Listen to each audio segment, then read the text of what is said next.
Dharmapuri SC reserve నియోజకవర్గంలో వరుస విజయాలతో మంత్రి కొప్పుల ఈశ్వర్ చరిత్ర సృష్టించారు. గత ఎన్నికల్లో స్వల్ప ఆధిక్యంతో విజయం సాధించినప్పటికీ ఆయన కుల సమీకరణాలతో కేసీఆర్ కేబినెట్లో చోటు సంపాదించుకున్నారు. మరోసారి విజయం సాధిస్తే అటు రాష్ట్ర రాజకీయాల్లోనూ జిల్లా రాజకీయాల్లోనూ తనకు తిరుగుండదని భావిస్తున్న ఈశ్వర్కు ఈసారి నియోజకవర్గంలో సింపతి దెబ్బ గట్టిగా పడేలా ఉంది.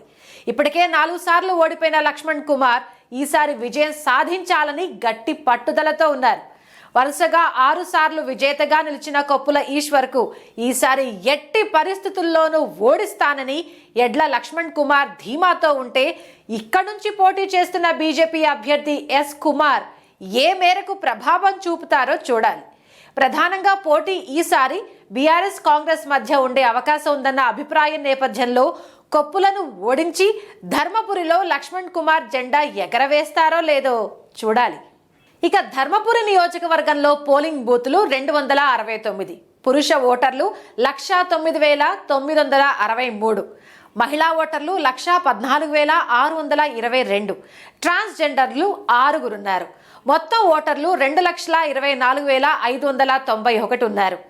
ధర్మపురి అసెంబ్లీ నియోజకవర్గంలో ఇతర బీసీలు 21% వరకు ఉన్నారు.